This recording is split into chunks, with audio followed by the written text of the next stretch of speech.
ইউতিকা রাব্বুকা ফাতারদা। আল্লাহ তাআলা বলেন, হাবিবুল্লাহ, আমি আল্লাহ তাআলা আপনাকে এমন দান করা করব, এমন দেওয়া দেব যে আপনি কিয়ামতের ময়দানে আল্লাহ তাআলা বলেন আমার পক্ষ থেকে এমন দেওয়া দেব যেই কারণে আপনি সন্তুষ্টি হয়ে যাবেন, সন্তুষ্ট হয়ে যাবেন। আর আমার আপনার হাবিব কি বলেন জানেননি? ও দুনিয়ার মুসলমানেরা, আল্লাহর হাবিব বলেন আল্লাহ তাআলা নাকি আমাকে কিয়ামতের ময়দানে সন্তুষ্ট করবে।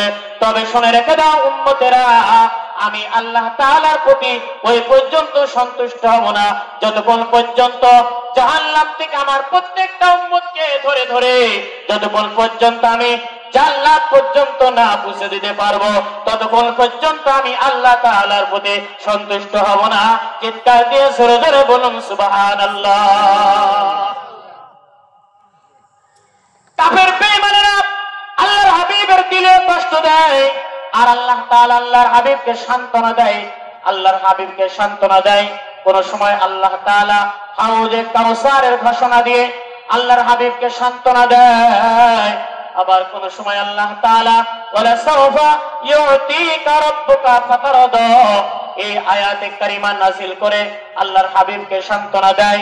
কিতাবের মধ্যে লেখে কাল কিয়ামতের ময়দানে সমস্ত মানুষগুলি যখন বিপদে পড়ে যাবে, আল্লাহর হাবিব তারা আপনাকে সাহের বলেছে, হাবিবুল্লাহ এই কিয়ামতের ময়দানে, হাসরের ময়দানে আমি আল্লাহ তাআলা আপনার চোখের পানি দেখতে চাই না। এই যে আসুন আসুন, আমার ডান পাশে আপনার জন্য এই মাকামে মাহমুদের আসনটা প্রস্তুত করে রেখে দিয়েছে। এই মাকামে মাহমুদের আসন আপনি গ্রহণ করুন। চিৎকার দিয়ে জোরে জোরে বলুন সুবহানাল্লাহ। এই মুসলমানেরা খেয়াল করেন, আল্লাহর হাবিব কি বলবেন জানেননি? এই যে মাকামে মাহমুদ সর্বোচ্চ সম্মানের যে আসনটি, আল্লাহর হাবিবকে গ্রহণ করার জন্য আল্লাহ তাআলা বলবেন, কিতাবের মধ্যে লেখে আল্লাহর হাবিব সাল্লাল্লাহু আলাইহি সাল্লাম ওই মাকামে মাহমুদের পাশে গিয়ে তার এই হাতখানা, ডান হাতখানা মাকামে মাহমুদের এই উপরে এইভাবে রাখবেন।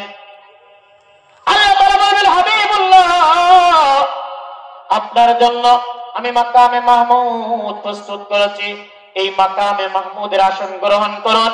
আল্লাহর হাবিব দুই চোখের পানি ছেড়ে দিয়ে বলবেন, আল্লাহ এখনো আমার গুনাহগার উম্মতের বিচার কার্য সম্পন্ন হয় নাই, আমার তো বড় ভয় লাগে আল্লাহ। এই যে মাকামে মাহমুদের আসনটা যদি আমি গ্রহণ করি, আমার বড় ভয় লাগে মাকামে মাহমুদের আসন গ্রহণ করার সঙ্গে সঙ্গে না জানি মাকামে মাহমুদ উড়াল দিয়ে আমাকে জান্নাতের মধ্যে রেখে আসে। এই জন্য না না, এই মাকামে মাহমুদের আসনটা আমি এখন গ্রহণ করব না, আমার গুনাহগার উম্মতের বিচারটা আগে হোক। চিৎকার দিয়ে জোরে জোরে বলুন সুবহানাল্লাহ। এ মুসলমান, আজ আমার আপনার নবী হাসরের ময়দানে আমার আপনার জন্য পেরেশানি থাকবেন। দুনিয়াতে পেরেশানি ছিলেন, এখনো রওদায়ে আতহারে আমার আপনার জন্য আল্লাহর নবী দুই চোখের পানি ফেলছেন। আর আমার আপনার নবীর ইজ্জতের উপরে যখন কোন কাফের বেঈমান নাস্তিক মুরতাদ যখন কালেমা লেপন করে, আল্লাহর রাসূলের পক্ষে কথা বলার মতো সৈনিক পাওয়া যায় না। কথা ঠিক কিনা? কাফের বেঈমানেরা আমার আপনার রাসূলকে নিয়ে কটূক্তি করে, আর